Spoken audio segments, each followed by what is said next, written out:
The following opinions are solely those of BoatTEST.com and its test captain.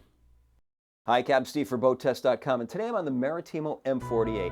Now, the design team at Maritimo tell me that they made the M48 to provide a blue water capable boat that has the cruising range and capabilities that owner-operators will come to appreciate. Let's see how they've done as I do a full performance evaluation. The engine room is accessed from a hatch in the cockpit deck. Let's take a look. It's a basic layout with absolutely no clutter. Fuel tanks are easily seen to both sides with sight gauges next to the fuel lines. A fixed fire extinguisher is fitted to the forward bulkhead. Power is a pair of standard 670 horsepower Volvo Penta D11s. An upgrade is available to 725 horsepower D11s. The 13.5 kW generator is standard. All filters are mounted aft for easy access. Shafts run through water-cooled dripless shaft seals.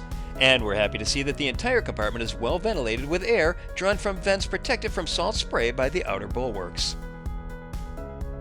Taking a look at the helm, it starts up in the panel with two 16-inch touchscreen displays. Just below we have the Volvo Penta EBC display. Now over to the right-hand side, we have dual controls for both the bow and stern thruster, the Volvo Penta digital engine controls with its host of selected features, trim tabs, autopilot, and controls for the wipers. We also have a remote control for the thrusters. This will come in handy when we use the aft station in the cockpit. And we've got comfortable pedestal seats, two of them so the captain can have an observer alongside sharing in the navigation. They're fully adjustable and have flip-up armrests. Footrests are right underneath the console. The windshield, almost single piece because there's such narrow mullions to the center, but out the sides, they're a little bit thick, giving a bit of a blind spot. To the port-hand side of the cockpit, we have another set of engine controls, and you can clearly see that when you're backing into a slip, this will be a convenient time to have the remote control for the thrusters in your hand. Just ahead are the controls and displays for the engines. Down below is the fire extinguisher activator and engine fuel shutoffs. Side decks are to both sides. Narrowest space between the cabin side and the bulwarks, 13 inches. Just before we come up the stairs, 36-inch high rail height. As we come up to the working end of the bow, the rail height tops out at 29 inches. At the working end of the bow, we have a Muir windlass with a chain stripper on the right-hand side leading out to an anchor roller embedded into the bow. The chain stripper can be locked into position to take the load off of the windlass when the anchor is deployed. To the right-hand side, we have access to the all-chain road, and to the left-hand side, we have fender storage. Just inside the doorway, over to the port side, we have the ship's electrical panel. 120 on top, 24 volt on the bottom. Shore power leads to an inlet at the stair riser, and it's connected to a Glendenning cord reel. I could probably think of a better place that would be out of the trip zone. To both sides of the swim platform are 8-inch flip-up cleats. Cleats are beautiful, 12-inch, and I noticed there are 4 of them to either side of the boat. So let's head out and see how she performs.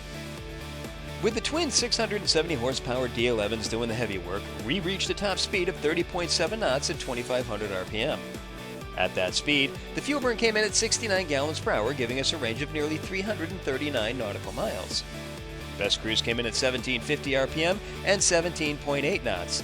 That speed reduced the fuel burn to 32 gallons per hour and brought the range up to over 422 nautical miles, all while still holding back a 10% reserve. She's a comfortable boat to handle with everything happening at a calm pace, regardless of how aggressive we tried to get. She exhibits an 8-degree roll into the turns and will come around in roughly 4 boat lengths, which far outpaces any pod-driven yacht. She seems to have a stately feel both inside and outwardly, and that is something that her guests will certainly appreciate. Of course, we had calm conditions on our test day, but crossing wakes showed how well she transitions through the waves rather than opposing them, and that speaks well of her blue water heritage.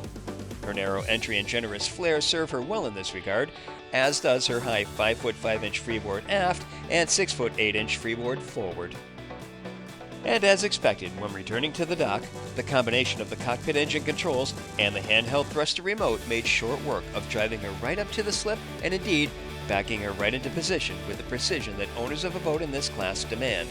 Certainly it's a task that will not be beyond even novice boaters, so don't let concern over being able to handle the M48 be reflected in the purchase decision. Well, in my opinion, the Maritimo M48 has the range to make it a capable cruising boat, and it's also a great handling boat that owner-operators will appreciate. And that's my full test and performance evaluation of the M48 from Maritimo.